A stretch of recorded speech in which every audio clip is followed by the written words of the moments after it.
Qaysi yoshdan keyin insult xavfi juda ham oshadi? Bu ikkita jins vakiliga bog'liq. Ya'ni erkaklarda 50 yoshdan keyin, ayollarda esa 40 yoshdan keyin oshadi.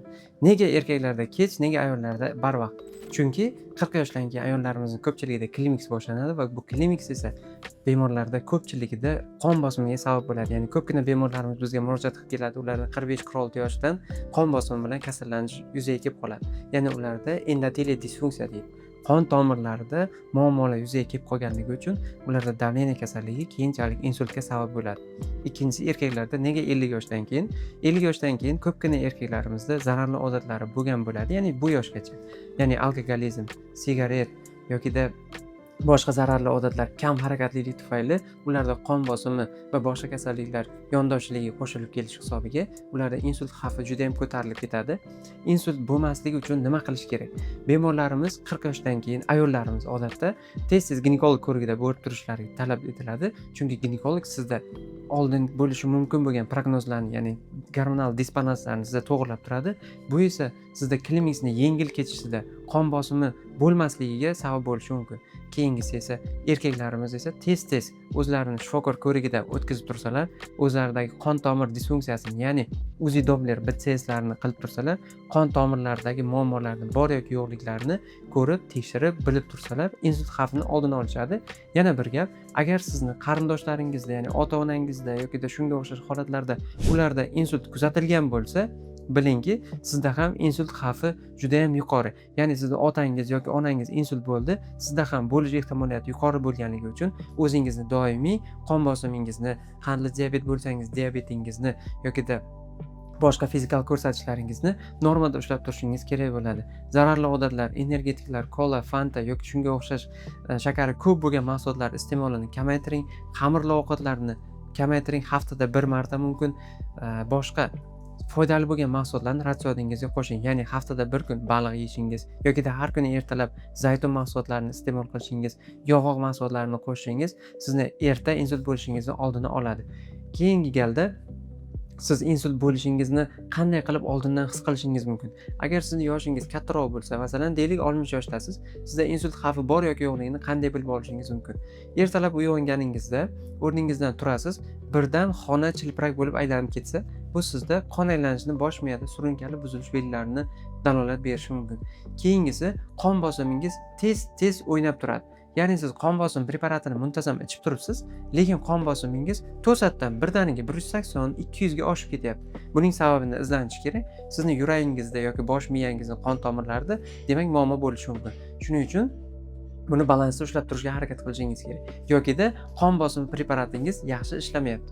Keyingisi, siz yurib ketyapsiz, yurib ketayotgan paytingizda to'satdan yuragingiz notekis urgandek hissiyot bo'lyapti.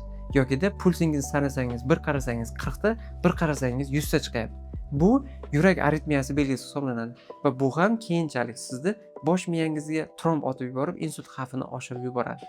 Keyingi belgilardan bittasi, siz kechki ovqatlanishda og'ir ovqatlansangiz, ya'ni hazm bo'lishi qiyin bo'lgan ovqatlarni yeganingizdan so'ng boshingiz aylanadi yokida karaxtlik sezasiz. Kimdir sizga gapirganda diqqatingizni jamlolmaysiz va javob qaytara olmaysiz. Bu ham sizda bosh miyangizda surunkali qon aylanish buzilish belgisi borligini bildiradi. Agar sizda qandli diabet bo'lsa, shakaringiz ham tez-tez o'ynab turgan bo'lsa, biling sizda kelajakda insult xavfi juda ham yuqori. Nega? Shakar qon tomirlarining devorini zararlaydigan eng katta dushmanlardan bittasi hisoblanadi. Qon tomirlarini tirnab ularni jarohatlaydi. O'rniga yog'lar, ya'ni og'irligi juda ham og'ir bo'lgan yog'lar u yerni yamashga harakat qiladi va sizda aterosklerotik blyashka shakllanadi. Bu blyashka qanchalik kattalashib, qon tomir devorini egallashni boshlasa, sizda infarkt va insult xavfi juda ham yuqorilab boradi. Keyingi belgilardan bittasi, sizning qon bosimingiz yoki shakaringiz bor, ko'zning xiralashishi. Agar ko'z xiralashishi kuchayib borayotgan bo'lsa, oyma-oy yomonlashib borayotgan bo'lsa, bilingki, ko'zni tubida ham qon aylanish buzilgan. Bu degani butun organizmda qon aylanish buzilganligi belgilaridan biri hisoblanadi. Ya'ni siz ko'zingizga e'tibor qaratmasangiz, bu sizga signal bo'layotgan bo'lishi mumkin. Keyingi belgilardan bittasi, siz o'rningizda turganda bosh aylanishi, quloqda shovqin yokida gaplaringizni yo'qotib qo'yishingiz. Ya'ni bir kishiga bir narsani tushuntirmoqchisiz, lekin ovozingiz yokida so'zlaringiz bir-biriga nomutanosib bo'lib qolishi ham insultni erta belgilaridan biri hisoblanadi. To'satdan yuzaga keladigan tanangizdagi holsizlik yarmida yokida tanangizning yarmini ishlamasdan qolib qandaydir tiklanib ketishi, bu ham insultni erta belgisi, ya'ni tranzitor ischemic attack yuz berayotganligining daragi hisoblanadi. Ya'ni sizda bemor deylik, sizda qanaqadir shikoyat bor. Ya'ni bir momentda qo'lingiz ishlamasdan qoldida 5 minutdan keyin ishlab ketdi. Siz biling, sizda o'tkir miyada qon aylanishi bir marta buzildida, qayta tiklandi.